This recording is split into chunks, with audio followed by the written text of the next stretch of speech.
All right, good evening, all. Good evening. It's 8 o'clock here in the very chilly Caribbean, believe it or not.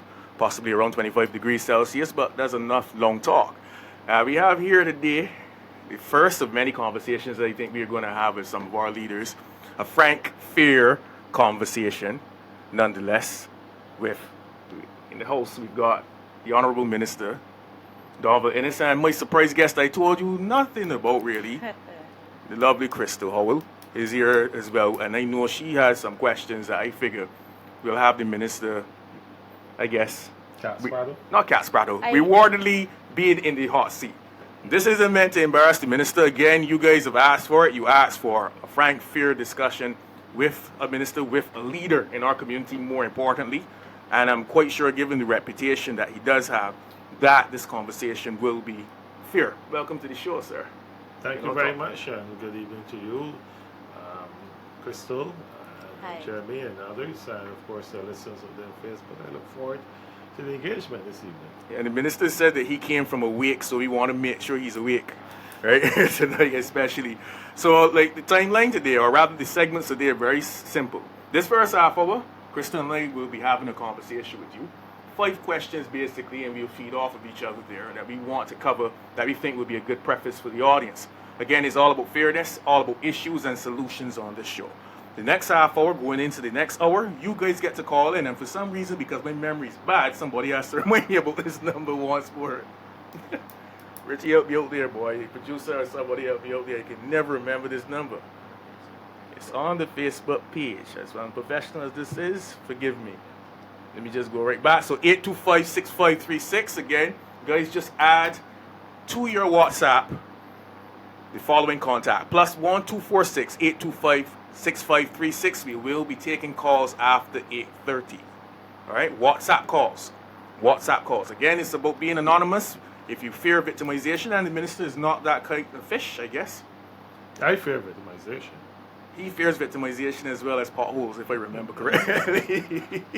But I'm sure, nonetheless, if you state your name, you wouldn't be victimized. But if you choose not to, please just call in and we have a conversation after 8:30. If you think the lines are busy, just keep on calling in. We will get to you eventually. We want to take as many calls as possible. 1 question a person, the minister interacts. I hope that's fine enough for you, sir. That's fine with me. All right, perfect. So welcome once again. And my first question to you, because ironically, we've got constituencies in this country, and many ministers might be national names, many leaders might be national names, but you would want to focus more in your constituency because it gives you the greater chance of making an impact on the national stage via the voting process and whatnot.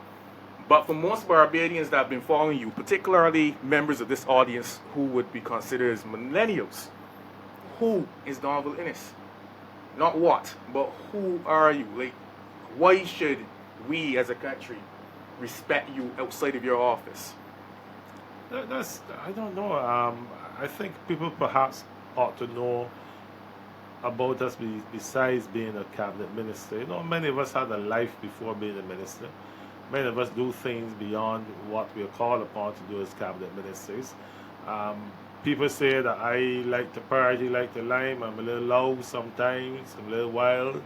But you know, perhaps if you appreciate the fact that I came from Bayfield, St. Philip, being born up there on January the 1st, 1966, the 5th of 9 children, 8 of us who are alive today, father fisherman, and mother back then agricultural labor, going to school at St. Catherine's Primary School. You perhaps appreciate that I'm a real down-hole country boy from a very typical working class family.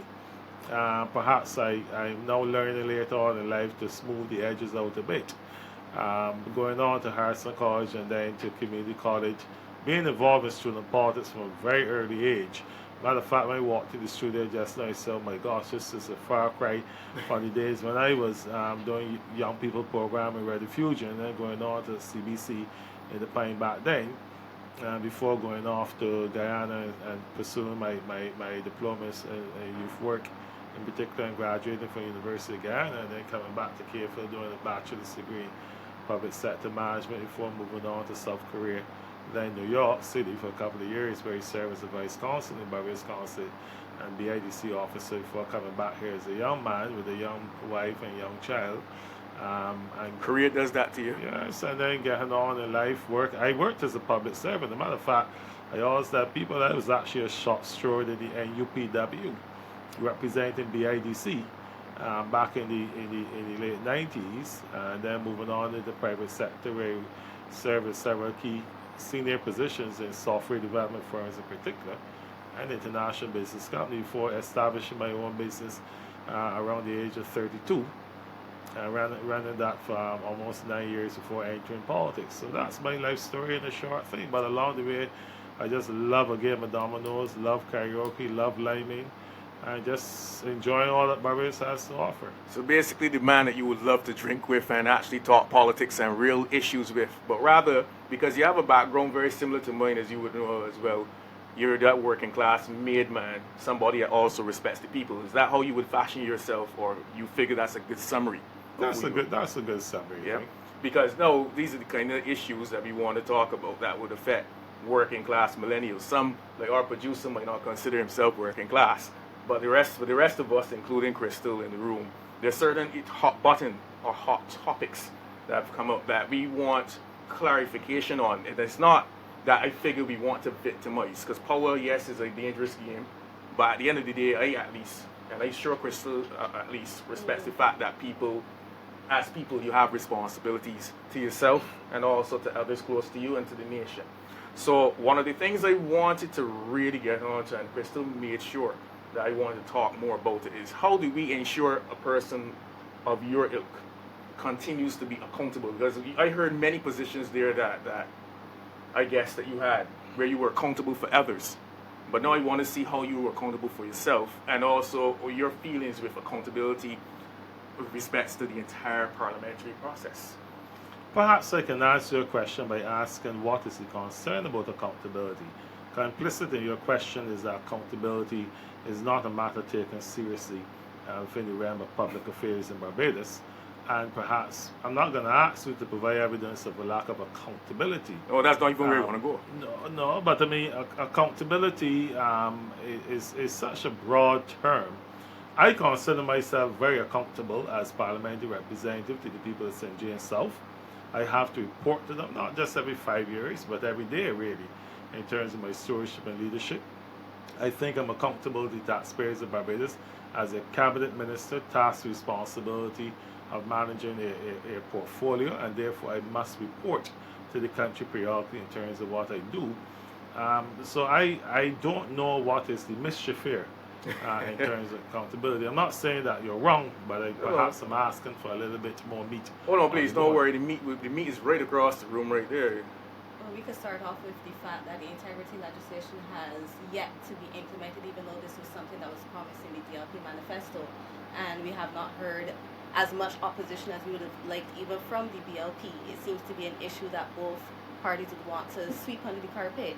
Why has it taken so long? Is it something that is even going to be done before the next general elections are called? Why do you feel integrity legislation necessary? Why do you feel you need to legislate things in this society? Do you believe that that's the only solution? I don't believe it's the only solution, but I believe it's the start. Are you saying that you do not attract men and women of sound integrity to political affairs? Everybody doesn't always follow morality. When I saw the draft integrity legislation, I opposed it.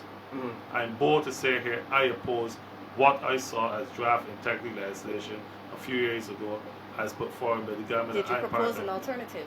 Yes, I did, because what was proposed would ensure that we are not able to attract anyone to public life as far as I'm concerned, anyone to serve on the statutory board, because it went so far that even if you are a director of a statutory board in this country, your wife's affair, your children's affair, all that became somewhat available. And I had questions about who kept this information confidential.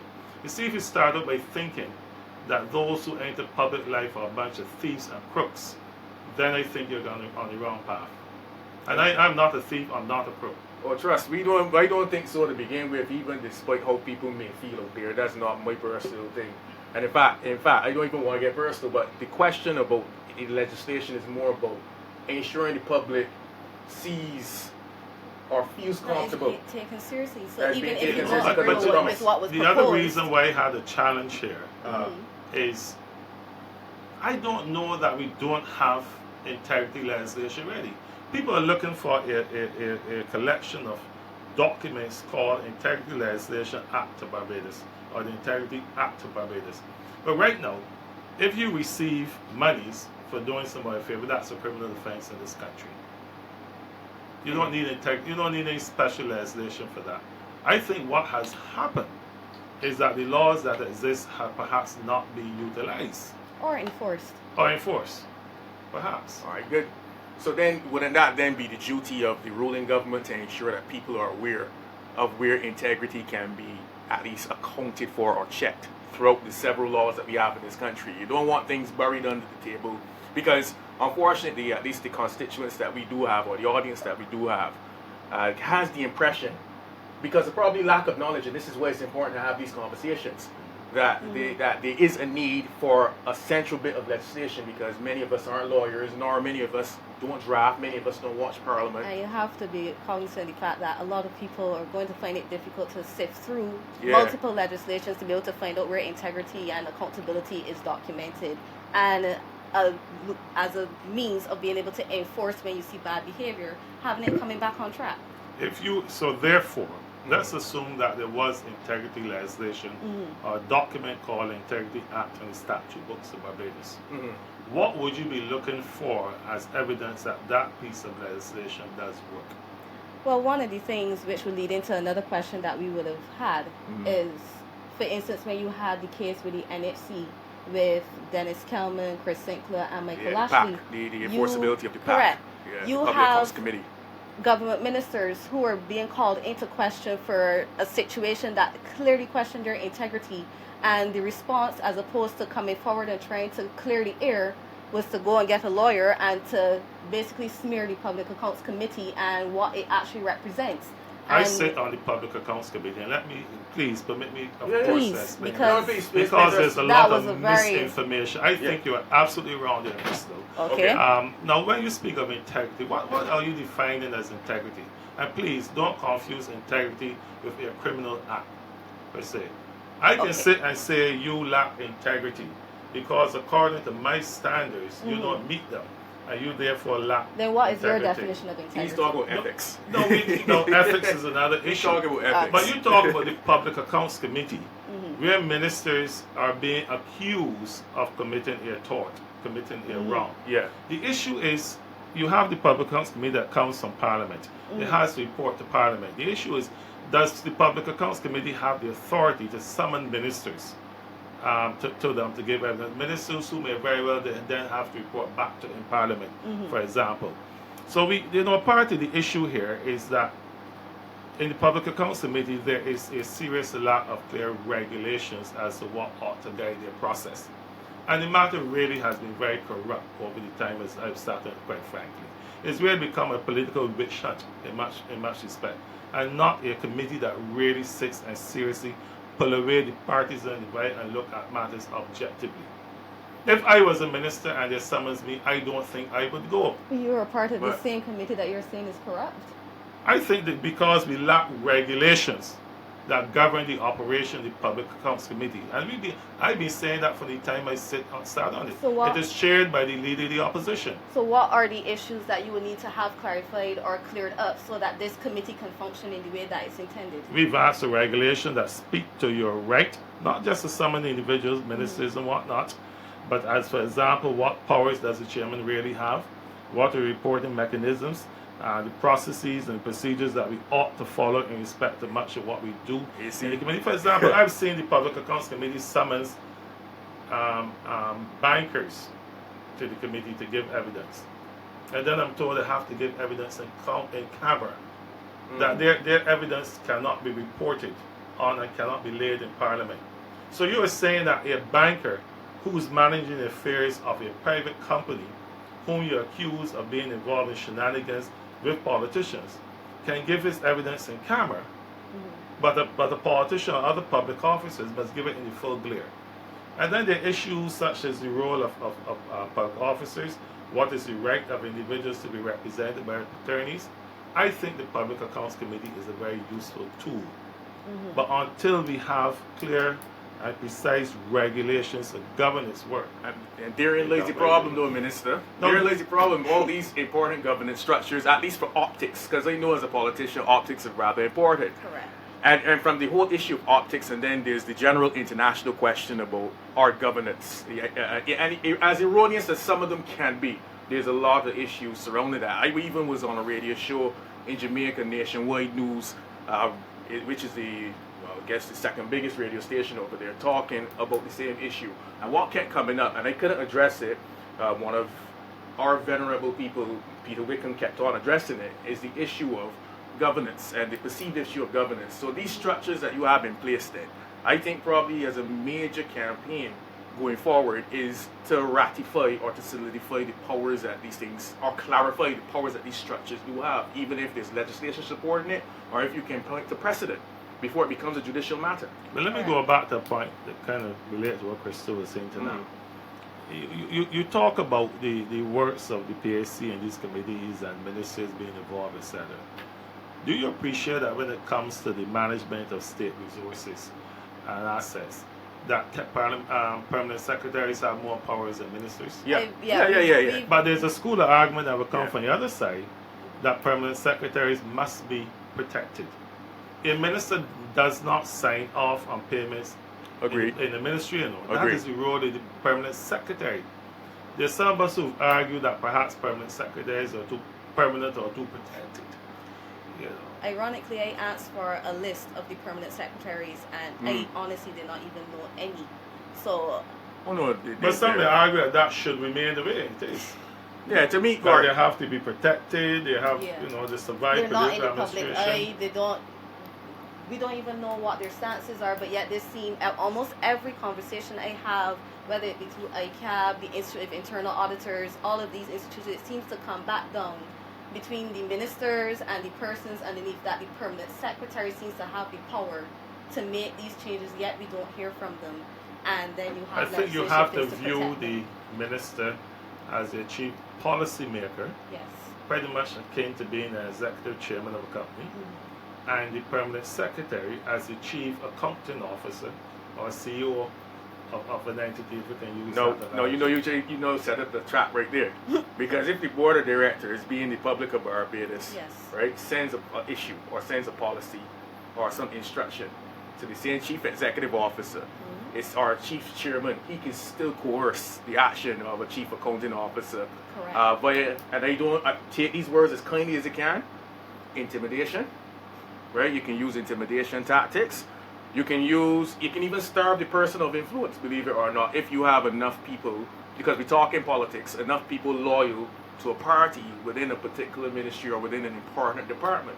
So, I mean, this may be a big complex issue I'm drawing out here, but I think still the ratification of certain laws and certain legislations, very clear-cut, may address this, very simplified, may address this. So even if you don't want to call it integrity legislation, I still think there should be some major bits of legislation going into the next election that any party should be willing to put forward in the name of governance, simplification of governance, separation of powers, all kind of complex issues. I'm quite sure most people here on the feed, and we've got well into near 1,000 people watching this thing live. You can tell that most of them have these issues, but they're not able to elaborate on them.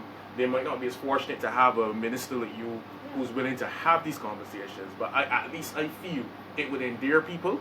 It would settle a lot of the fears that a lot of the younger voters have.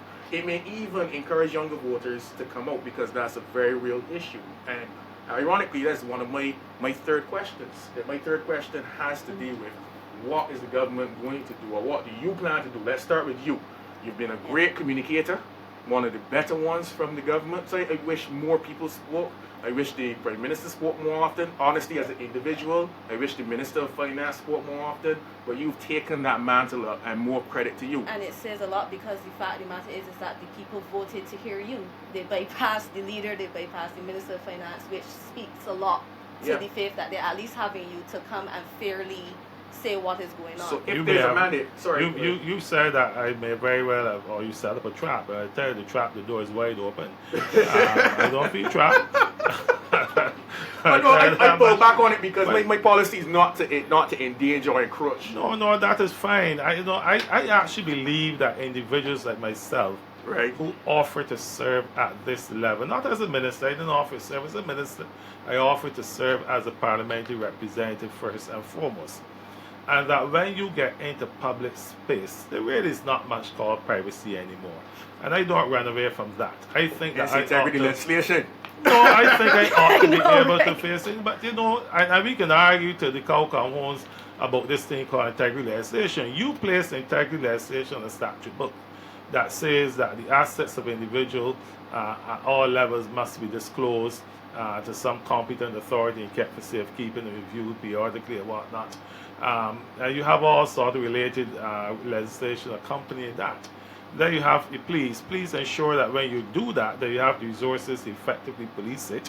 But before you get there, ask yourself what are the current deficiencies in the system that we're trying to address. Right. When we in opposition, when the Democrat-led party in opposition kept speaking of the need for integrity legislation and whatnot, I must confess that I certainly jumped on the bandwagon, but I did not have a full appreciation until later on when the committee was established and I saw the draft legislation as to the extent to which it was reaching.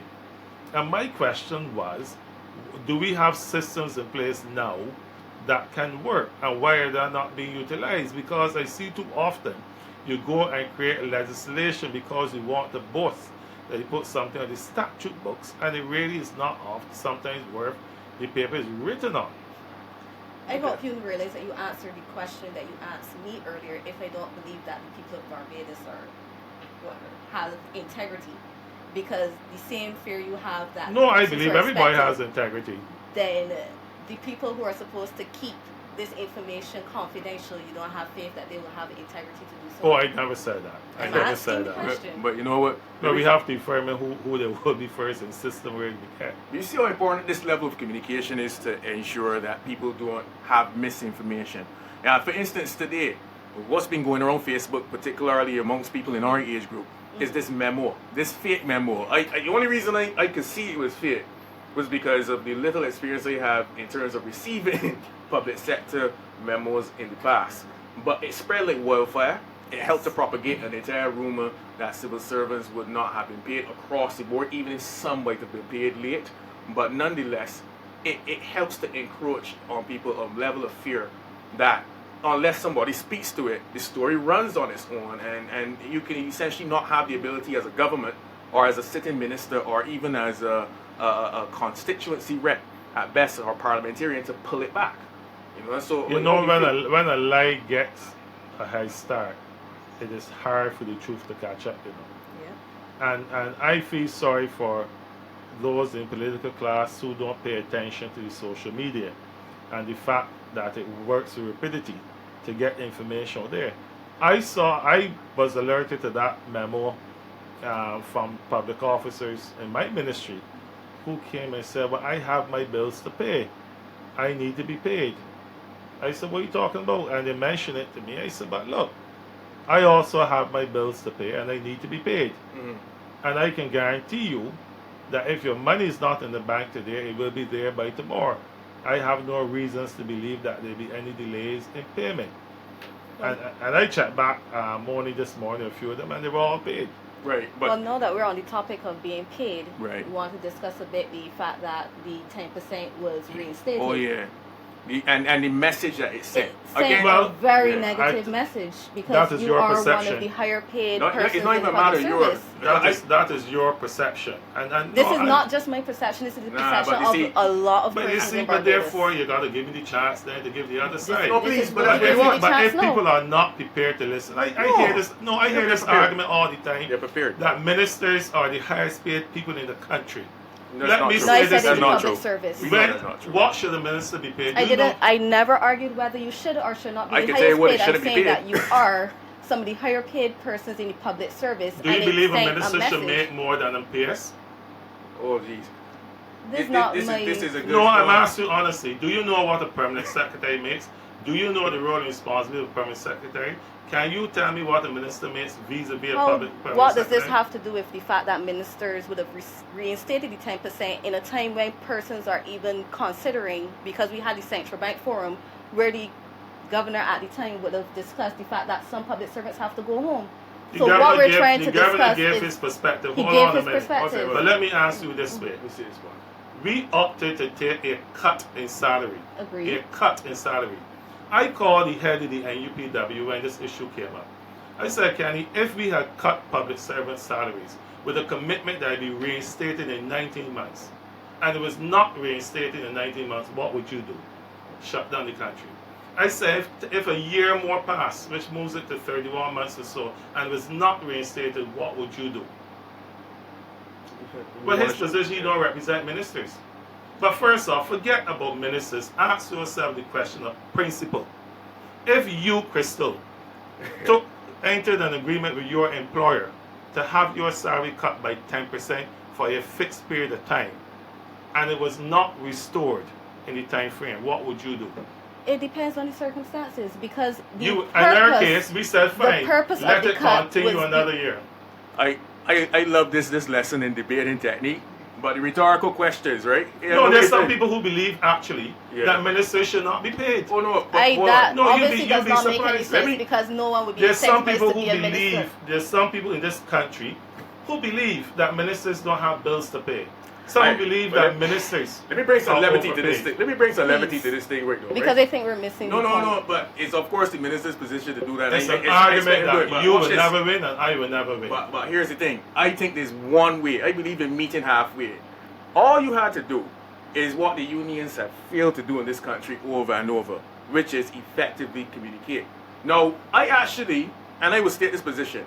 I don't care if you guys get back the money or not. We have not yet received it. Right, but I don't care if you get it back or not. Because all I know is that if you get it back, more money printing. That's as far as I'm concerned. Not significantly more, but it is more. That's a very simplistic position and it from has someone to be. who's a trained economist. But no. You don't give the impression. Do not give the impression that there's some big Xerox machine. No, sir. As a matter of fact, I would challenge you to explain. If you've been following Jeremy's videos, you would know that he has made it very clear that many of printing those is who not. have been following Jeremy's video come away with the impression that there's a Xerox machine in Central Bank that prints money. So, Jeremy, I'm going to ask you in very simplistic terms we gotta go to explain what is meant by printing money in an economy. We're going to come back there. You ask the question. No, you ask the question. I can answer. But no, I'm glad, and this is how it feels to be a parliament where you will never be a politician. Correct. So you are a politician, just you're not being elected yet. Nothing wrong with that. Time. Look, watch it. So we got a 2-minute break here coming up right now. Thanks you guys for tuning in. Remember that you could call in. And since Crystal's really started the ball rolling, and we got the ball really rolling in here, and the minister's really showed his skills in debating, in 9 years away from, after business, has really served him well. You guys could just add this contact, 825-6536 plus 1246, 825-6536, and we look, as soon as we come back from the break, to take your calls. Crystal, I, and Target the Minister, a question each to person. Thank you guys. YouTube partner Reality Weekends presents What in there? We have an item in there. You tell us what you feel in there. The all-new live Facebook game show where you can win cash and many different prizes weekly. All you gotta do is guess what's in the box. First clue, local repairman should have one. Then call or text the answer to win awesome prizes. No, it's not a charger. No. Sorry. The more people to play, the more fun it gets. Ooh, we got the call. She just won herself $50 voucher. So tell your friends to log on to WayneDidit.com and follow the Facebook page where we go live every week. So watch the show this week and guess what it did. What it did. Yep. Good to go. Do you need amazing aerial footage for your next video production or commercial? Do you need custom sky photos or videos for your real estate properties, music videos, events, or sporting activities? Then 246drones.com is the perfect solution for you. Buy instant downloadable, licensed aerial stock footage or book a custom aerial film package today. Visit us now at www.246drones.com. Services available in Miami and the Caribbean. Hey there, do you have a business, product, or service that needs promoting? Well, the same way that you're seeing this commercial, thousands of others will too. This could be your business advertising right here. We can create your commercials as well as promote them heavily online. Book your commercial today by visiting www.southpointstudios.com or email us on realityweekends@gmail.com. Welcome to the Express Bikini Store. Feel good in your swimwear from expressbikini.com. Log on to www.expressbikini.com. Follow us at facebook.com/expressbikini and on Instagram. Feel confident with expressbikini.com. Feel alive. Express Bikini. Love your body. Feel your soul. Alright, so welcome back, guys, to the show. Now, we invite you to call in, and to that caller that called in earlier, I apologize profusely that we could not take your call. I'm sorry that we couldn't take your question then, neither, because on the set, the way we've got this thing working, we couldn't hear you when we went to break. But still, to all the rest of you, I invite you all to call in. And in the meantime, until we get there, if you wanted to start back off with the slights that you were throwing just before. I know, right? Yeah, because it was, oh no, we got to call the boy in the nick of time, right? In the nick of time. You'll be saved by the bell. Saved by the bell. Good night, good night. Welcome to the price of everything. Oh no, they just dropped off. Was there somebody calling? One more person? All right, good night. How are you? Good night to everybody. Good night. Good night. To the minister. Yes, sir. Yes, sir. Thanks for calling the price of everything. What's your question for the minister? Well, before I get to the question, I would like to make a quick statement to what the minister alluded to earlier with respect to the national perception over the 10% increase. Frankly, as a young person, I was not only disgusted, but I was also stunned at the apparent nonchalance of the entire situation, first of all. Secondly, my question is with regards to the integrity legislation, right? As someone who would have been a member of the said committee that Crystal would have been speaking to earlier, I was generally not satisfied by the way, how, to me, it seems that at least you were sidestepping the issue. So my question to you here is, with respect to the potential of integrity legislation, do you believe it is A, feasible, and B, with it, as a member of said committee, what do you think should be done with respect to that? Let me ask you a question first and foremost. The issue of the 10% is not an increase in salary, it's a restoration. And I think that we're all smart enough to know the fundamental difference, but we can agree to disagree in terms of the perception and the realities of it going forward. I don't think we need to flog ourselves over that. The question of integrity legislation, let me ask you a simple question, because I've said a lot about it here tonight and elsewhere. What are you as a young Barbadian looking for in integrity legislation vis-a-vis your politicians, parliamentarians, public officers, and whatnot? Well, frankly, I would like transparency in all senses of the imagination, not only with regards to finances or assets, because in my opinion, I personally, frankly, I shouldn't say don't care. I'm not really bothered by the assets you have. Other persons would be, but I'm really concerned with the way in which certain laws are passed within this country, or certain procedures which should be more transparent, which would help governance to go along not only more seamlessly, but provide a holistic view for the entire population and not a selected few. I would not object. No, it doesn't answer the question, honestly, because you've shifted from transparency, from integrity to transparency. Transparency does have some they are closely related. I'm not running away from that. And I'm a firm believer in transparency. I think whatever decisions I make as a minister ought to be available for anyone to scrutinize, except perhaps if it's some matter of national security at the point in time. We do have Fair. the rules in the system as it stands. Now that after a few years, whatever decisions and documents are available there can become available for the public to see. So let us have a conversation about where we are deficient right now. All right, caller. I just got to be very mindful that other people will be calling in and they can't get into the minister. I Sure. like the caller's question. Please. No, running offense him. I just want me intended. minute. Okay. But it's a kind of conversation where I don't right. think I can give you a one-sentence answer or you can give me a one-sentence answer. But it's the kind of conversation we must have. What do we mean when we say we want a higher level of transparency? Where are we at now on the transparency rank? Is it that you want to have access to all the documents pertaining to all of the decisions made involving ministers and public officers? Do you want to have access to the correspondence that flows between public sector and private sector?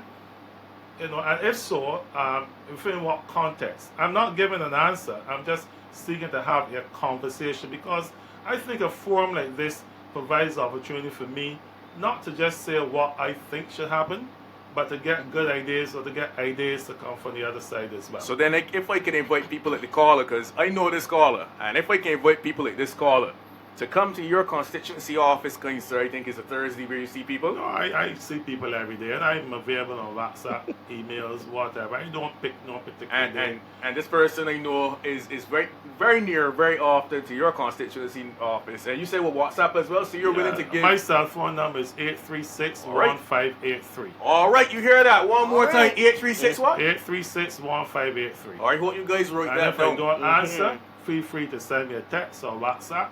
I respond. But do not spam the minister. You can spam me. What? And if you send me something personally, that's all right too.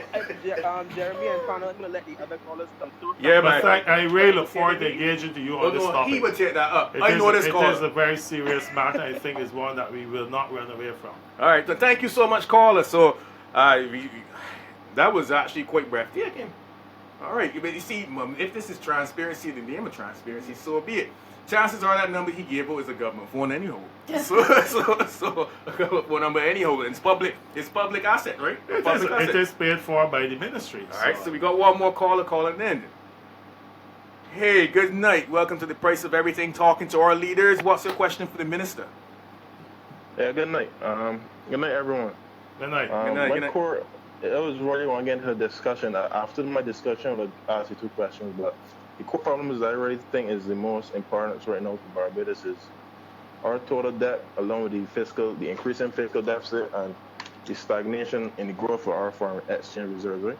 So I really wanted to know if the party will ever formulate or implement the effective fiscal policy that we know some of us might highlight that could fix the economy in the short run in terms of minimizing the civil service, along with the privatization of some inefficient or deficit departments that somehow play a role marginally in the stagnation of the business environment that seem to have a high level of bureaucracy and hinder growth and investment, etc. And other than that, Go ahead, the other part caller. of it was in terms of the foreign reserves.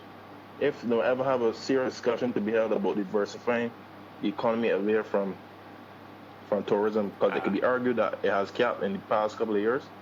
In terms of suggestions since I am one of Jeremy's students, so I do take some ideas from him. Well, I bet sure. Mark here hard. Is Jeremy a good teacher? Oh God. Oh boy. Yeah, he's a good teacher. Hey, man. you just get my platform for you. Don't answer the questions about me. I have to ask. But go So, ahead, I hear- go ahead.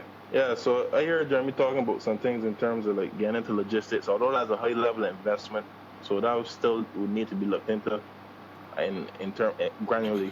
But in terms of international business and using our tax code to invite certain companies here that could pay a relatively small fee that could increase our foreign reserves overnight.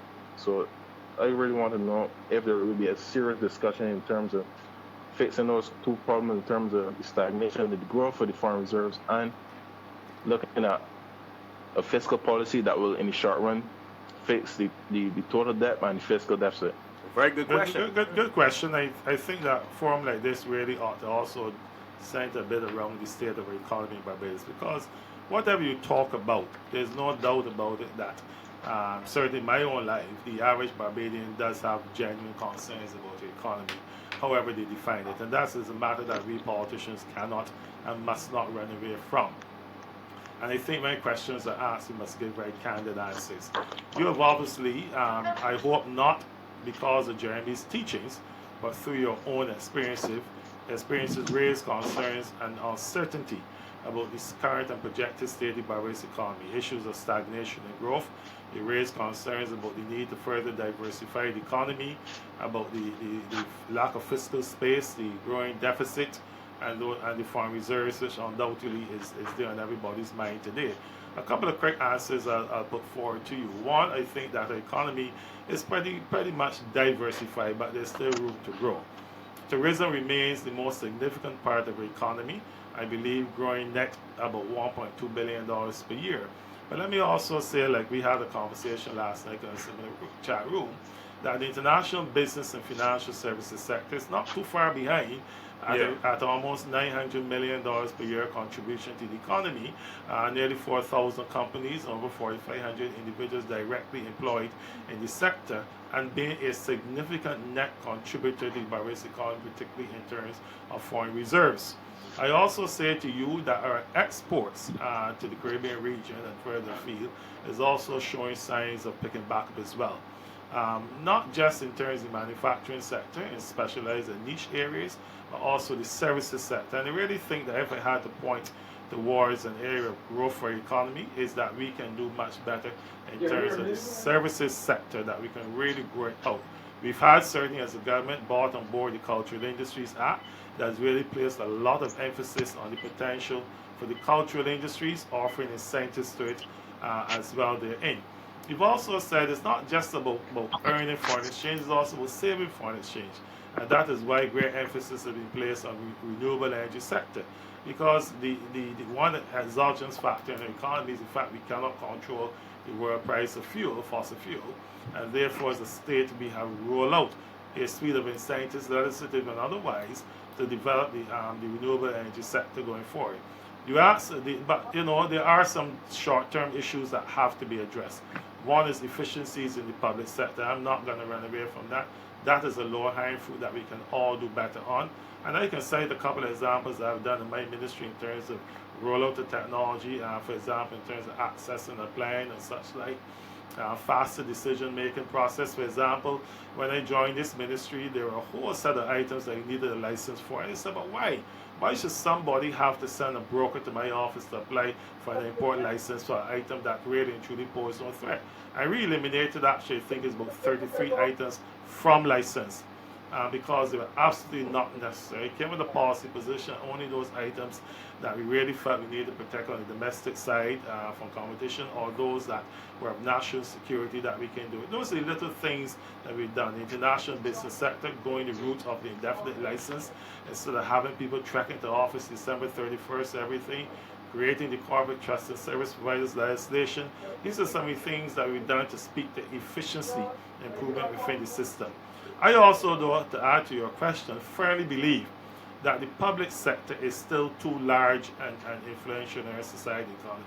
I come down the side that says that there are some fundamental things that the state must retain control over: education and healthcare, in particular law and order, security issues, etc.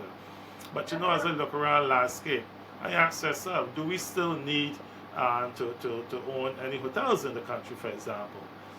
Do we still need, this be kind of provocative, so I say I'm only asking a question here, I'm not making a statement. Does the government still have to own and control the airport and the seaport, for example? And then there are a whole set of state agencies that have evolved over the years, for whatever reason, political or otherwise, that really and truly need to be merged, amalgamated, as some people say, shut down, or otherwise structured, that will become less of a burden on the state. But you know, these business decisions must be informed by some clear-cut policy. And the policy is to redefine the role of the state in social and economic development in Barbados today. redefine the role of the private sector in social and economic development in Barbados today. And I think once we've gotten these things clear, which is not a year of studying, we then start to zero in on the areas of greatest importance in society and the role that the state should play its role. And I also believe, I'm going to end on this point because I know Jeremy and Crystal are chomping at the bits to come in here and chastise me. But I'm also going to say that, part of the solution in the short run lends, for example, in terms of great efficiency at collecting taxes, for example. I've gone on record and said I don't believe in having any more taxes imposed on Barbadians, corporate and individuals. All right. We have to do better at the collection of taxes in Barbados. And there are too many Barbadians who are not putting their weight.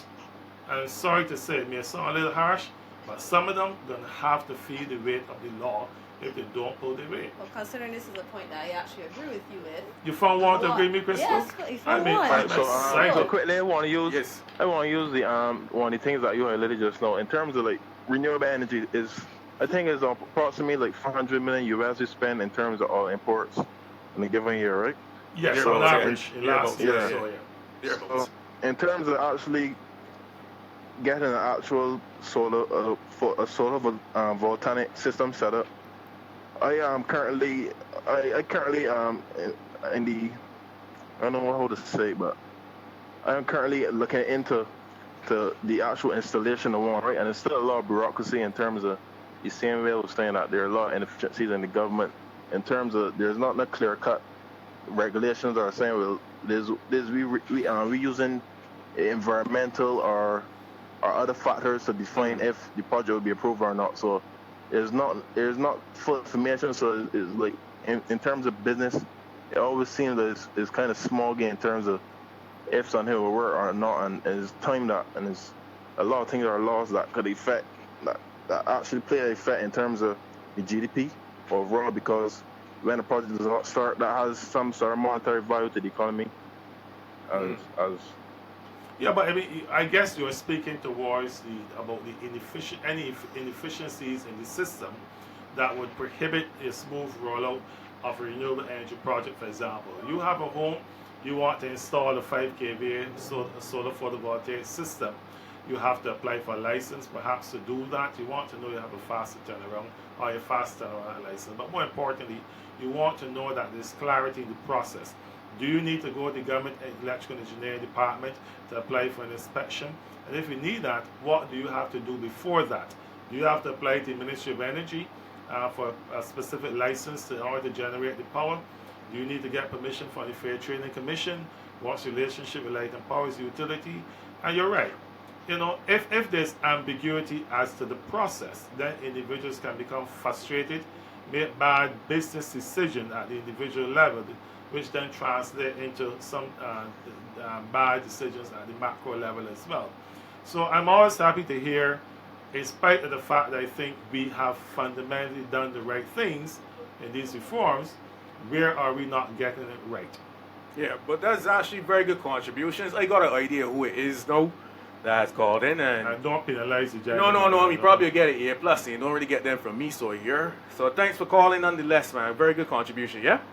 Yeah, thanks. All right, man. Listen, the importance of communication is coming up over and over as a central theme. Like something happened to me recently, right? I was doing a message. I was taking a message on the computer. I was typing to one of my friends on Facebook, one as a singer and whatnot. And I essentially was trying to tell them, well, I found a single from you decades ago that I bought. And I didn't even remember that I had bought it. And I left it open. I said, boy, I in love with you. You know how bad at your music and I can't remember the name of the song. Essentially, that's what he said. Somebody walked behind, saw it and was like, wait, you in love with that singer? And went off thinking, look, that you had the body. So all I'm telling you is, the whole perception out there is so easy to let optics blind people that it's almost imperative that a government communicates clearly, even in as few words as possible. You see the procedures you just gave that gentleman? I'm quite sure there's no central place that has all of that. Correct. I don't know. Maybe there is. But we should know. That should be on the tip of the tongues of people. Like for instance, I know Kaipo, which would be, let's say, a department within the ministry. They are very clear on what procedures you need to do to sign certain or to do certain things. And I know that I can easily tell somebody, go to Kaipo, and that's it. But for that procedure, the Ministry of Energy, if I go on their website, I'm quite sure that that procedure is not even there right now. So I'm thinking part of a new government, because it's not just the issues I want to look at, you know. It's not just the issues I want to look at. It is the solutions, the practical solutions of how you would build a government that allows us millennials, because I probably only got, 2 more years before I graduate in that sense. Anybody under the age of 35, between 18 and 35 right now. Right? So that's the category. Yes. Persons born after 1980, it's 1980 something, whatever it is, 1982. Yeah. Right? And persons who would have either been a teenager or born by the year 2000. So we like to participate. Hence why, for instance, you see this 125 you see right here? That's just people that subscribe to his channel. Yes. Alright? Then there's also people that subscribe to me. Then there's also people in the social accountability group. You possibly got near 2,000 people watching right now. This is the level. You can't get a political meeting that can pull that much people. And this is what people want to hear. Including my children friends, so I'm sure they're watching or whatever. Well, if they're watching, then they probably come back and ask you questions, and you got to be more honest with your children, and you need probably to be with us. But I think I'm honest to everybody. That's a good way to say it. That means we're all your children? No. Well, you see, but then you can't really love us that kind of way. Just want to go back to one of the issues that was brought up in terms of collection, not only of persons who are escaping the tax net, but persons who have outstanding significant sums of money that are owed to government, and the fact that these amounts have been outstanding for several years, even past your time. And the reports that you see gives the impression as though there's very little done to actually go after this money. And you're aware of the amounts, they can help. And instead of seeing some action in terms of collecting these amounts, you see a new tax, and a new tax, and a new tax. And to be honest, the only minister I've even heard publicly speak out about new taxes is yourself. Yeah. I don't think the new taxes are being imposed. Kelman as well, yes. Don't let me go. I don't think the new taxes are being imposed, or reimposing new taxes, principally because of any perceived low rate of collection.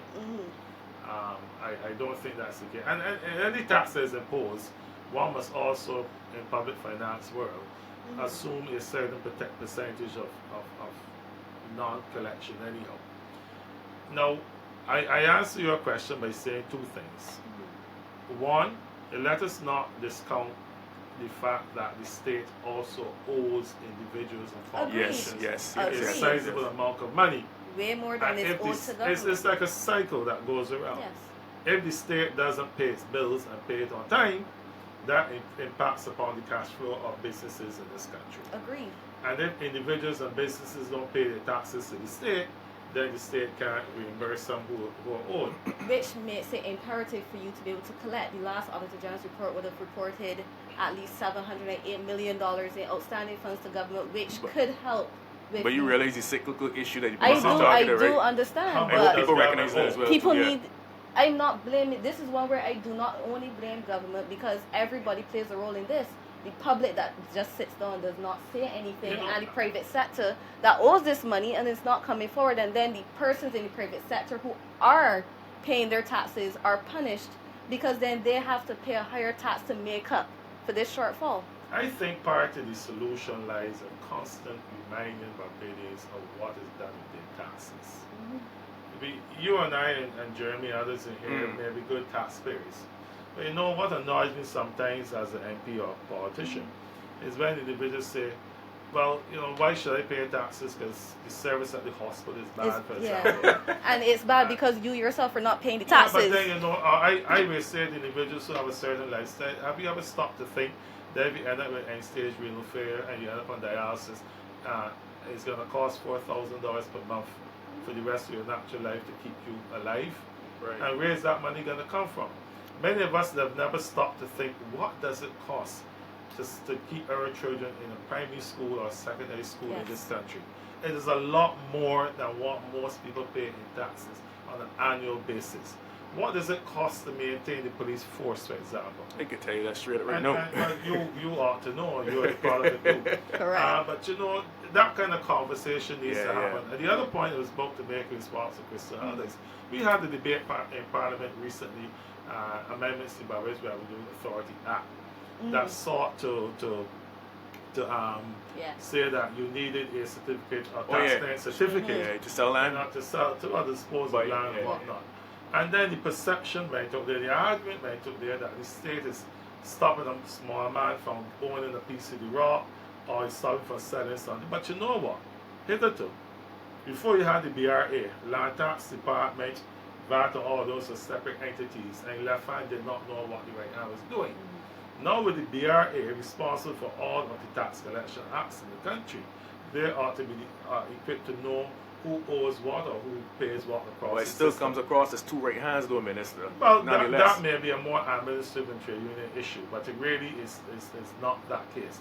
So before you have individuals who is disposed of a property, pay the property taxes owed on and pay the transfer tax, get their profits or whatever, and still be left owing a whole set of money in VAT and other taxes. And the system did not allow us to really pursue them. Now we're saying, fine, you owe X amount in VAT. We're not asking to pay all of that, but at least pay 10% of what is owed in those taxes. Right. Make arrangements for the payment of the balance, and then we can give you a taxpayer certificate so you can sell your property. So it's not onerous, as it's people not are onerous. saying. It's no way it's onerous. And you know what?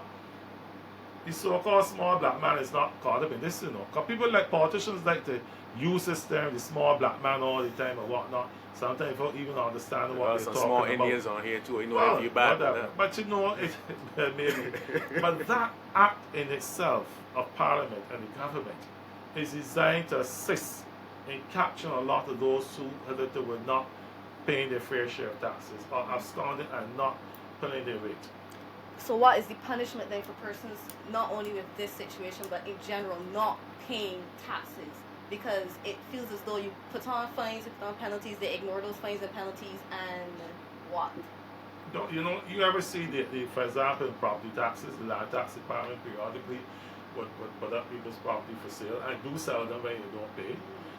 The VAT Department has been known, for example, you want to get a contract from certain places, you may need to get a taxpayer certificate. You can't get it unless you pay your taxes. And then, believe you me, the Barbados Revenue Authority and its predecessor agencies have actually been keeping the courts and other people busy going after people's assets to sell their debt. Now, I think here, though, what is missing comes back to a point they keep flogging all the time. Communication. We are not necessarily saying to the public what is being done, what are the penalties, what is the rate of collection, and those kind of things. Well, so I just wanted to remind viewers, just before I get too caught up in here, you guys can actually call in, remember, +1246 on WhatsApp. WhatsApp call +12468256536. Remember, this isn't a conversation amongst three persons, two persons and a minister. Or a minister is a person, I hope. Well, you see, you can't draw me into that. No, I am giving you levity, and you wish to distract. It seems like that's the general thing the DLP is doing nowadays. Anyhow, well trained, sir. Now, I don't be jealous. You have one of the persons that's commenting on the live feed and saying thanking you for the information because that cleared up a lot of misconceptions they had with regards to the bill. Exactly. But just also for that same person, instead of sending just on the pages and you want to speak to the minister directly, you might have a lot of bark, but there's no bite at all. Dentures only. +12468256536. Once more, WhatsApp call us. WhatsApp call us at +24682566536. And for those of you that don't know what we mean by WhatsApp call, add that number to your contacts, go on to WhatsApp and call us. If you guys have the new WhatsApp, I can't even tell you what to do now. I have no idea how to do it. It's still the same thing. It's still the same thing. Because a good thing iOS hasn't switched over just yet. You know, look, before somebody else calls in, I've got this question. And it relates now to my bugbear, which is essentially economic management. Economic management and the communication of said economic management. Now, I will say in front of thousands of people, and it may carry or may not carry, I actually have no issue with the concept of money printing. It happens. When I worked at the central bank, it used to happen. This is 2005, 2006. But it was so small, and government, it was so small. And you had, of course, you had certain hiding of accounting issues. Like you had off-balance sheet leases and all that stuff that have come to book and caused issues nonetheless in terms of debts due. Okay? So I have no issue with it. What I have an issue with is the fact that people haven't been communicated to proficiently or efficiently or sufficiently. But we've got a call coming in on WhatsApp right now. Sorry about that, but we'll get back to it. Good. Oh Lord, it just dropped off. Anybody else can call right again. And yes, to the caller that sent in a message, the calls are by WhatsApp and not regular line, okay? WhatsApp calls, so via WhatsApp. So it dropped off. Let me step back. The country went into panic when, and I'm not wearing my economics hat tonight, I'm wearing one of a citizen. The country went into panic when the governor of the central bank said $50 million a month. You know, it's an overdraft facility because the minister did challenge me to explain. It's an overdraft. There's no bills created, nothing. That is essentially an overdraft. It says, well, you know, the Central Bank of Barbados is good to meet certain debts. So the commercial banks can then honor whatever, right? The commercial banks then can pay people. Most of our cash, and I need to remind people of this, most of our money in this society is quite digital. So it's just the central bank saying, well, look, I'm ready to honor this thing. Go ahead. That's what money printing is, in a sense. But the dire effect would be that you've got a government, and you recognized earlier, or I hope everybody here recognizes that the minister said that he thinks the public service is too big. Whatever that means in terms of function versus form. When I say form, I'm talking about government employees. Whatever that means, the point is the civil service as a whole needs to be smaller in some function or form. Of course, I stress that you reduce the public sector as you increase the size of the private sector. Right, so you hope that persons can be, and that's actually a bugbear. I saw something today. Some person made the suggestion that you can make the ministry at the top smaller. Oh, geez. So you mean less ministers? There you go. Set the example if you want to. But you know, that sets the example. It really doesn't have a significant effect on the system. Oh, boy. In terms of decision making, kind sir? In terms of decision making? And grass cutters. That. You know, no, okay. Crystal, I think that is not true at all. Okay. There again, you know, it is a matter of just doing things for PR exercise. I think we need to really look at some substantive issues here right. across the board. Right, but you know, but you can even get back there. But my point being, all right, is that the government should have. I don't care if it's the prime minister. It's not my place, ironically, right now to call on him. But and in the very least, the minister of finance should have come out very early on, especially after the $50 million talk, and start to allay fears. Right now, it's not even an issue of disregarding people's fears, but more so showing empathy. Now, would you admit that the printing of monies, as they call it in economic context, is nothing new to Barbados? Oh, no, it's happened several times. It's happened on the OM. He said it happened in 2000. No, but I want him to repeat it. Yeah, but it's happened. But now you've got a situation, concern. But the comparison between the money printing back then and now is so different. But not even, you can't, no, I don't think it's different except in one area. The intensity.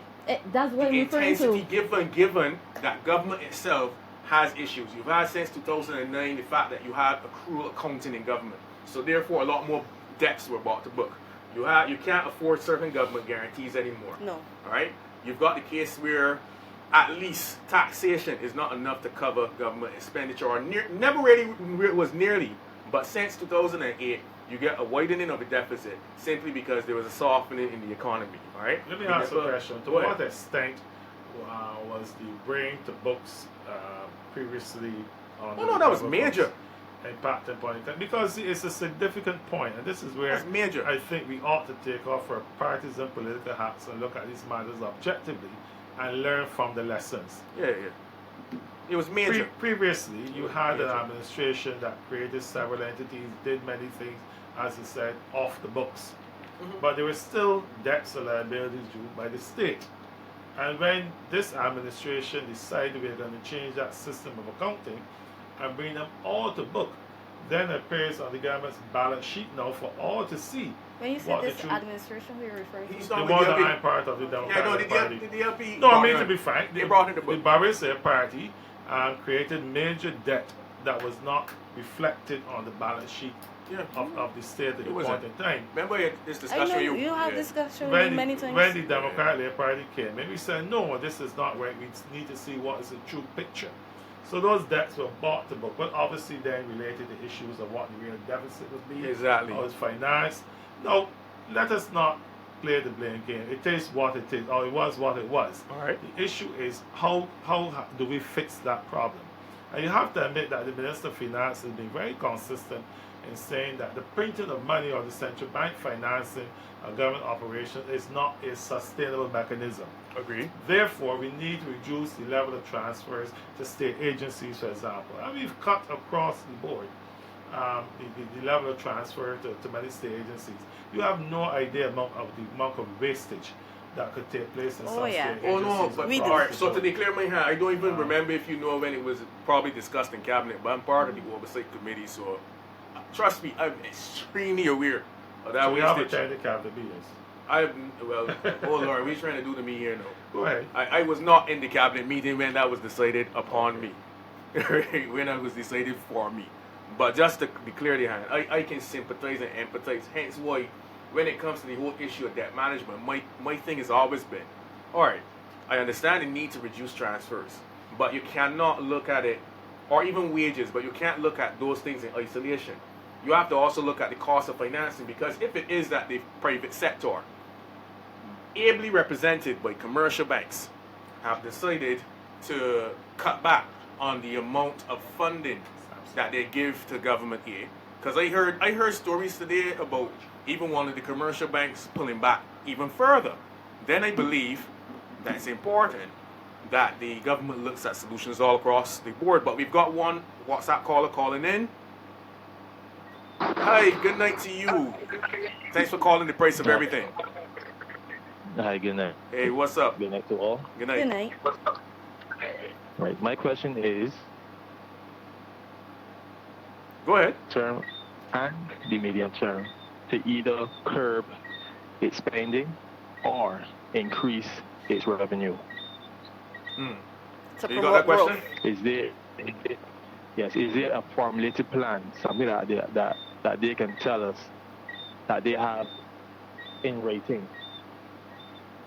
That, hey, this is what they're going to do in terms of the economy. We're going to cut spending. We are going to increase income by doing this, by doing A, by doing B. What's the growth strategy? Yeah, well, the growth strategy for years is whether that growth strategy is still applicable. What's the new growth strategy? No, but there has to be a new, as the lady said, there has to be a new strategy Right. in light of the economy and where it's going. Well, call it. We may have to ask you to mute your computer because we're getting feedback here in the studio. Oh, yeah. Yeah, if you could do that for us, thank you so much, sir. Right, so just, he just cut off. No, All right, but go ahead, good yeah. questions, and I answer them as best as I can quickly.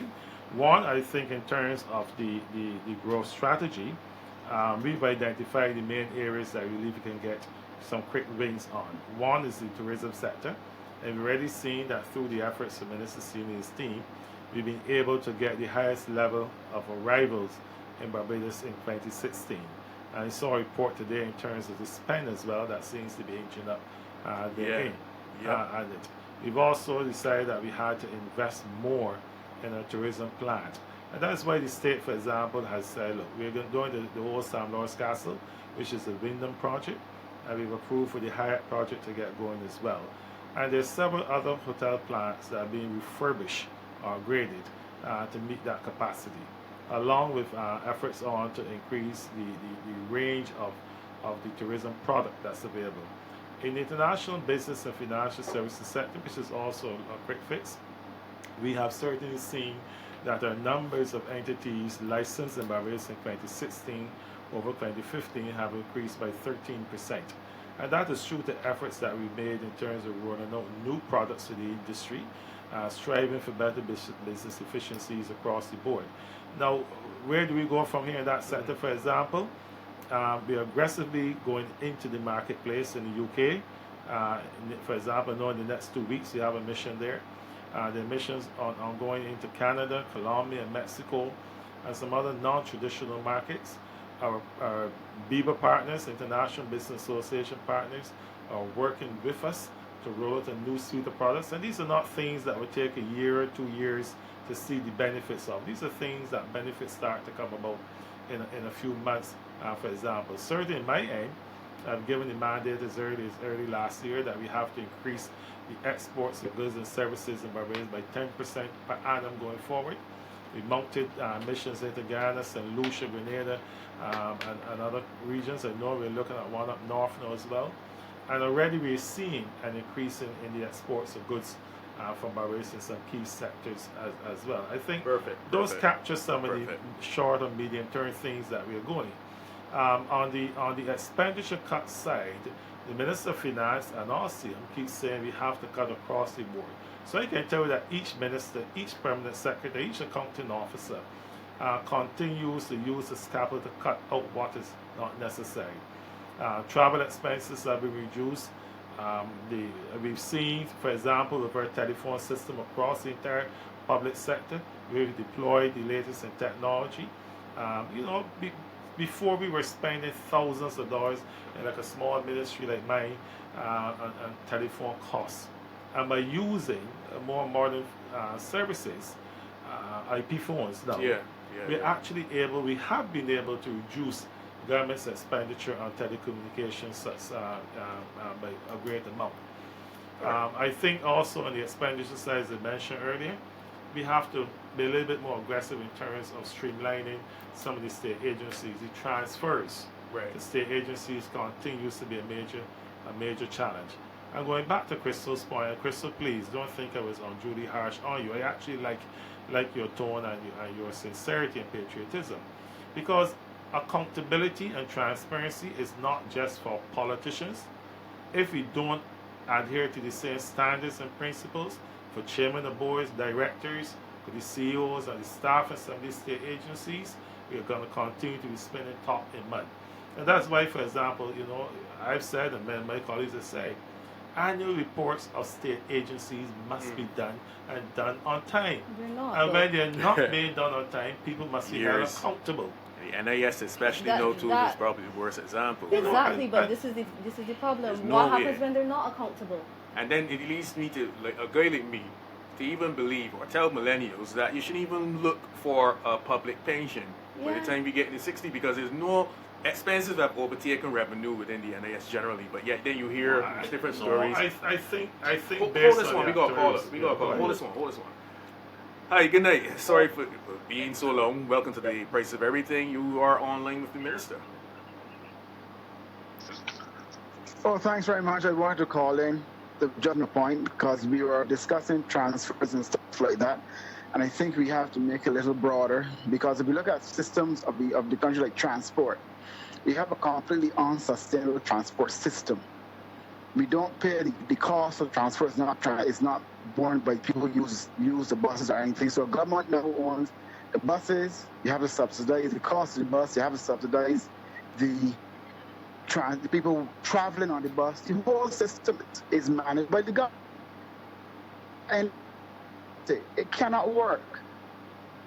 It's carrying an entire rate of the economic system moving people. That cannot work. Please restructure. That's one area that needs restructuring. A few years ago, this solar. All right, sorry, caller. You need to get your signal. Yeah, it's gotten. So caller, sorry. If you want, you can call back in, but you need to change where you are because your signal is dropping a lot. So sorry about that. All right. Well, if you want to address the call, and then you could address me. Well, I think the caller is stating a fact there, in that the public transportation system in Barbados is heavily subsidized by the state. And it can go back to an earlier point that we were alluding to. What are the areas that the state must be involved in? Now, if we were to really charge Barbadians the economic rate of an efficient public transportation system, it perhaps would be $5 per ride as opposed to what it is now. And how many Barbadians can afford that? What will be the immediate impact upon private enterprise and state services, for example?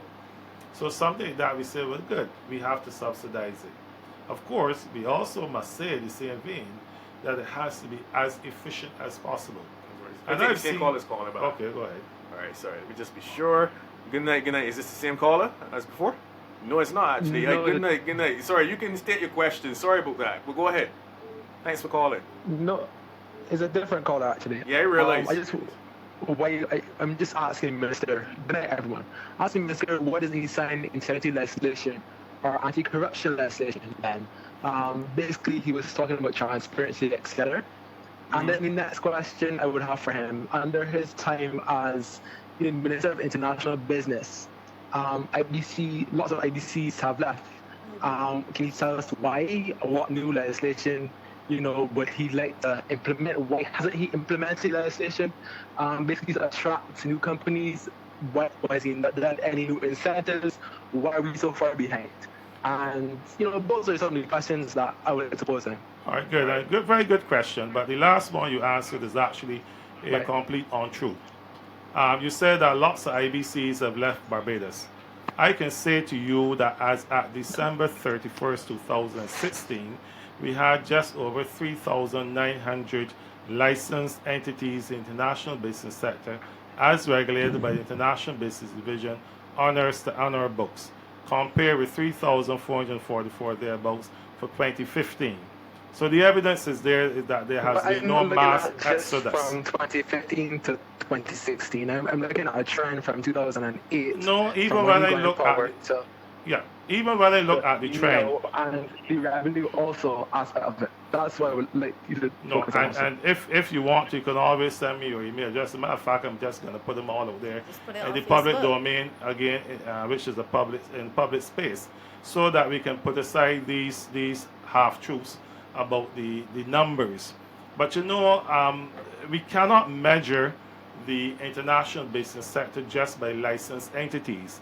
Obviously, you're someone who has a sense of familiarity with the sector, and therefore you'll appreciate that in the dynamics of the industry these days, more and more entities are just forming as regular Barbados companies for the purpose of engaging in international business. That's why I said in another forum yesterday that the ministry, as recent as last Friday, met with all stakeholders, including International Business Association, Central Bank, and others, and said, look, we have to have a better system to define and measure the contribution of the international business sector to the Barbados economy. But I can safely say from where I sit that there has not been a decline in the sector at all. As a matter of fact, there's been growth. You ask the question as to what is it that we've been doing? A whole set of new products has been added to the mix in recent years.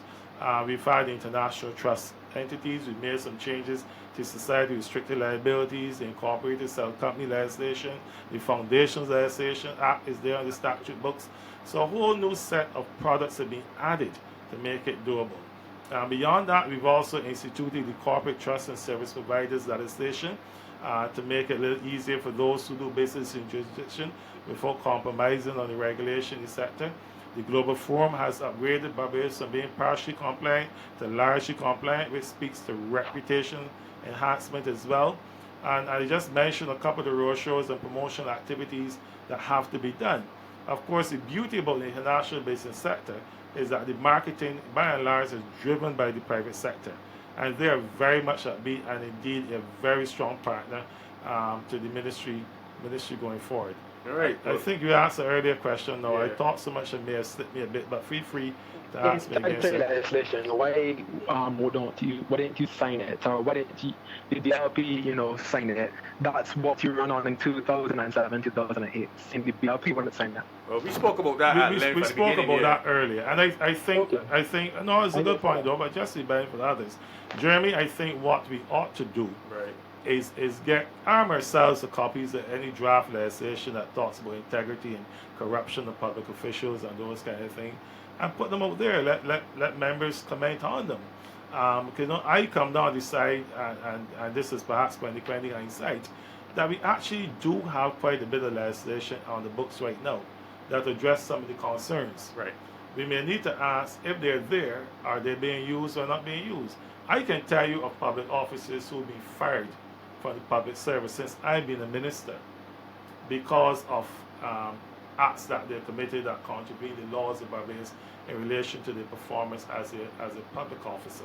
Right. But you don't hear these things in the public domain. Exactly, but And perhaps what you want is a periodic report as to who has been jailed, who has been fired for dipping their hands in the kitty. the same way the NIS had the funds, ironically, to name and shame a bunch of defaulters about a year and some ago. I think that should be a standard practice even for people within government going forward. I honestly think so. Just like how some people are named and shamed in court pages, why not take out a section of the newspaper? Well, that reminds me of another point, because I went to the Houghton Court this morning to observe how liquor licensing regime is administered in the court system for myself. Since we're making some changes, I want to see, but also give me the chance to look at some people being brought before the court. I know you read the newspaper every day and you see pictures of individuals who have been accused, not necessarily found guilty. And it begs the question, are we doing the right thing in terms of naming and shaming individuals who've just been accused as opposed to found guilty? But that's perhaps a more social issue that we can talk about in another forum. It's great. But callers, thank you so much for your questions, and I want to hear more from you as well. Jeremy. All right, man, no problems. Thank you so much. Yes, that's past it, Minister One. Sorry about that. There's water, by the way. Well, if you call for rum, then this has been a very good That's conversation. definitely not me. But look, somebody passed a question there that I found to be interesting, and I'm going to quote it in a way that doesn't compromise you, okay? So, again, this comes back to the whole issue of communication.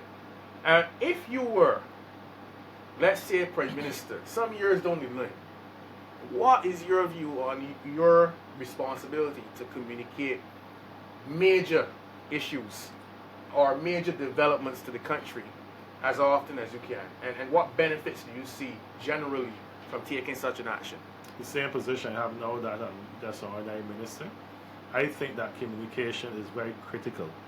And from the political perspective, you have to get your message across. It amazes me that when we want to win our seats, You're we take knocking to down the people's platform, doors. we knock down doors. You don't miss a chance to be in the public domain making a statement. You're on the platform every night, sometimes 3 and 4 meetings, and then you become a minister. We got somebody calling from I think it's the United States. We got a foreign call. Hey, welcome to the Price of Everything. Thanks for joining us. You're here with Donville Inniss. You may want to mute your mic as well, sir. This is from Canada, sir. Yeah, just mute your mic there. Mute your computer as well. Pardon me? Mute your computer as well. You get feedback. Yeah, we're getting feedback. Oh, sorry. That's okay. So please ask a question. We all can hear you. My question to the minister is, Ooh, and it cut off. Don't listen to yourself. Oh, yeah. No, it just cut off. I'll call him back. It just says unable. So it seems weird. I'll call him back, to be fair. And for those of you that I missed, I'm so sorry that I missed you earlier. I saw someone from Alberta, Canada call in. Thank you so much for your persistence, and I'm sorry I missed you. I'm quite sure the minister would have loved to speak to someone from Alberta, Canada. That's where Must a lot be cool of up there. Yeah, and a lot of international business opportunities. Yeah. All right, so we're missing that caller right now. I'm so sorry about that, sir. Well, in the meantime, another thing. In terms of alternative industries going forward, we speak of international business. I love international business. One of my students reviewed my love of logistics. You would have heard from years ago my love of logistics as well, as a way of taking the country forward. But one that I think that can solve a lot of issues, particularly with respect to education and funding education, is the whole area of hemp and marijuana. And I know that the government, or cabinet's collective response, I should say, is one that's not pro-examining this industry going forward. But is there some indication, I believe, or inclination in the future that this might be worth some consideration? Hemp products, byproducts? Yes. And then marijuana. We got another call on the line here with Canadians. So think about that one, and we can only take one more call after this. We just missed them. They're cutting out. You know, my Because there are lots of hemp products. You have hemp milk, hemp materials. Yes. Hi, good night, sir. You may want to mute your mic. Thanks for calling from Alberta, Canada. If you are indeed there, nonetheless, it's good to have international audiences in the house. You're speaking with Donville Inniss. Go ahead. Hi, sir. As you brought up the point on the legalization of hemp, cannabis, marijuana, whatever you want to call it, I know there's concerns and there's a belief among older generation that this will have an impact on people's mental state and whatnot.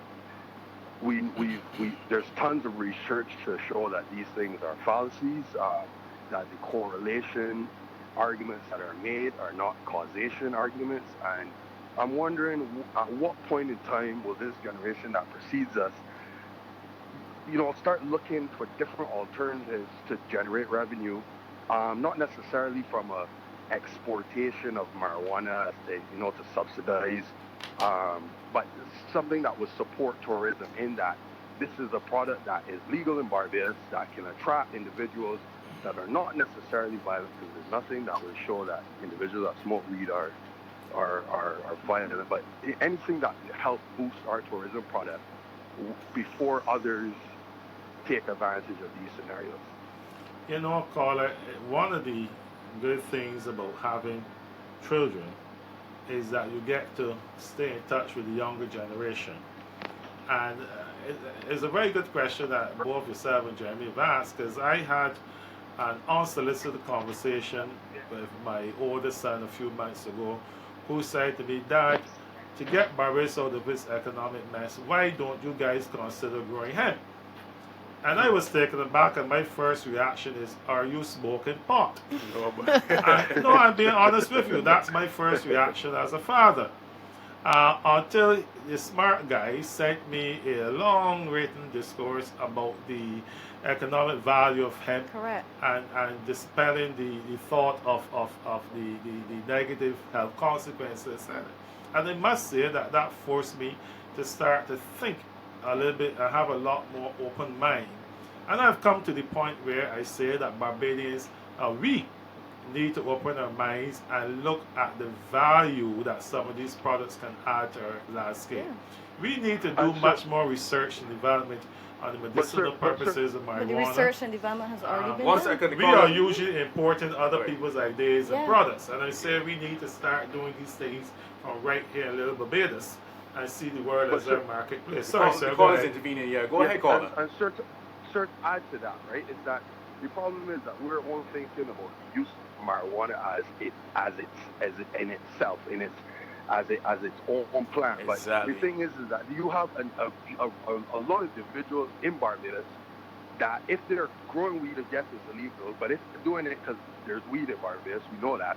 If they're growing weed, that means that they're skilled botanists. It is not a plant that's easy to grow. So why is it that government doesn't use this as an incentive to boost our agricultural sector? So that you have a bundle of people that are right now committing an illegal act, but you could get them to help boost a sector that needs growth, that needs something to spark the interest in the agricultural sector again. You have a bunch of people claiming to be rastas, claiming that they got to till the soil. But why is it that we're not saying, you know what, if you are going to put your hand in soil to help grow something, why not say legalize marijuana and then force people to say that you have to grow other fruits and vegetables? This stuff can support this will help boost the agriculture sector, reduce the reliance on import, and then you just force the hotel sector to have to purchase locally before they can import products. All of these are things that you guys can do, and I know that I'm not going to come into this with a partisan mindset, because I think the problem is age. I think the problem is a generation that lacks any innovation, a generation that lacks any forward thinking, and that is why we have our concerns about a lack of vision for when we get older. When we get older, what are we going to rely on? If y'all continue down this road where y'all ignore these things because it was never done before, right? When are we going to change that mindset in Barbados? Right. But you know, what are you? Sorry, go ahead. Sorry, go ahead, sir. No, you go ahead. You finish your point. No, what are the government, any 5 of the political parties that are coming up. You know, what is anybody in your generation going to do that is different to help spur an interest, one, in politics for young people, because you're losing them, and two, to actual growth, so we got something to inherit when you guys pass away. You know, as a young man entering politics, I didn't wait on any magic man or anybody. I felt that I had a voice that I wanted others to hear, that I had opinions. I felt that there were some old people who had some very old-fashioned views that needed to change, and I'm sure my children and young people perhaps think the same way I do. I would say to you, caller, that there's a fundamental challenge we have in this society, which is that there are just too many closed-minded people in key positions in Barbados who are not prepared to think outside of the box. And quite frankly, a number of them can be found in Parliament on a Tuesday. You know, and we're still a little hard sometimes, but if we don't open our minds, if we don't start becoming more receptive to other ideas, if we don't start dismissing things. I served as Minister of Health for 5 years, and I've seen the ravages and the harmful effects of abuse of substances. But you know what? I've also come to realize that excessive use of alcohol is just as dangerous as the excessive use of marijuana. And it begs the question if in Barbados we must not just have a conversation, but start moving towards the direction of decriminalization of marijuana. I don't think it's going to create a bunch of zombies around, but you know what? 10 years ago I thought that way. I think that University of West Indies must be allowed to grow or import marijuana for their research purposes. You know, why should we be buying medicines that are developed by white people in Europe that may not even be perfect for us in the Caribbean, where we can challenge our young people to do the research, to be innovative, to own the intellectual property. It could be manufactured anywhere in the world, but you know what? The benefits are going to accrue to Barbados. So I would admit to you that at the age of 51, I've come full circle. I've listened to my children, I've listened to their friends, I've listened to young people. And my mind today is far more open than many of these things than they were before. And if hemp offers opportunity, we must not do things though out of desperation. We must not do things because we think the economy is bad, because then they'll be done in a rather irrational manner. But if the evidence is there that some of these items do offer great hope for a stronger, more sustainable economy, I say let us be bold and take them on. Yes, and that's a good way to end the call. They call it. That's very good. I hope we can get you tomorrow. Just want to remind people that tomorrow at 6 o'clock we're having UPP chair Lynette Eastman sitting as well in the hot seat, asking similar questions and being able to get to see what relevance not only their party but alternative parties have to the political process going forward. And thank you again for calling in, sir. Thank you. You're welcome. All right. Good night. Good night. So I just want to end on this note because we've gone slightly over. Yeah, we've gone slightly over our time as well too. And I just need to keep. We've got to be very, very conscious of the fact that you had all kind of activities today, and we really appreciate. I'm quite sure even Crystal and the thousands of people. The night is yet young. Well, I'm quite sure that if you guys see the minister out, he said the night is young, you could ask him to expound on issues that he would have discussed very ably, and I would say it's been a very good pleasure having you along with Crystal and the rest of the support crew, Billy June in the room, and also Reza Milan, Richie. And I just wanted to end on this note. If there are any key takeaways that nearly 2,000 people right now who are on could take, and all varying ages, but mainly millennials could take from you in terms of expecting from you what we can see in the future? It would be that, yes, we have our challenges in Barbados. Some of them of our own making, some are exogenous factors. But you know what? Together, once we are open-minded and determined to get things better, we can make it happen. Young and old, white and black, this is our island, and we must all get on board and put it around. All right, well, that's very good. Any words, Crystal? You have any parting words for the audience? I just appreciate the fact that you were starting the ball rolling. The LP has taken a lot of hits, and especially in terms of communication, I do appreciate that you came out as a minister representative for the DLP to come and clarify a lot of issues and concerns that persons would have had. You know, and I was especially very, very nervous when I called him because I haven't heard him for months. Saw him outside the bank some months ago. I thought he was on the bad list because of this thing revolving over the last hurricane. He had this interaction to the paper. Yeah. But that's what democratic societies are all about. We don't have to agree on everything, and the whole point behind this series is just to show you that you have to and you can engage politicians. Even if and you it's don't your agree right. with everything. And you don't have to agree, and I'm quite sure, I would hope that our democracy matures enough over the next year where we can have the discussions without being acrimonious or overly aggressive, because we need each other. There's only 250,000 of us. We are not that big, nor are we small on character. So thank you for visiting this first episode of The Price of Everything, talking to our leaders, number one. And tomorrow again at 6 p.m. we have Lynette Eastman, chair of the UPP, sitting in the hot seat having discussions, and maybe we would roll off of what we had here to see what she can counteract with. Democracy is it. Have a great night, guys. Thank you. YouTube partner Reality Weekends presents What in there? We have an item in there. You tell us what you feel in there. the all-new live Facebook game show where you can win cash and many different prizes weekly. All you gotta do is guess what's in the box. First clue, local repairmen should have one. Then call or text the answer to win awesome prizes. No, it's not a charger. No. Sorry. The more people to play, the more fun it gets. Ooh, we got the call. She just won herself $50 voucher. So tell your friends to log on to WayDid.com and follow the Facebook page where we go live every week. So watch the show this week and guess what in there. What in there. Yep. Good to go. Do you need amazing aerial footage for your next video production or commercial? Do you need custom sky photos or videos for your real estate properties, music videos, events, or sporting activities? Then 246drones.com is the perfect solution for you. Buy instant downloadable, licensed aerial stock footage or book a custom aerial film package today. Visit us now at www.246drones.com. Services available in Miami and the Caribbean. Hey there! Do you have a business, product, or service that needs promoting? Well, the same way that you're seeing this commercial, thousands of others will too. This could be your business advertising right here. We can create your commercials as well as promote them heavily online. Book your commercial today by visiting www.southpointstudios.com or email us on realityweekends@gmail.com. Welcome to the Express Bikini Store. Feel good in your swimwear from expressbikini.com. Log on to www.expressbikini.com.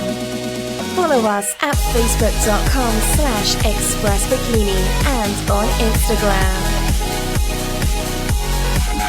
Feel confident with expressbikini.com.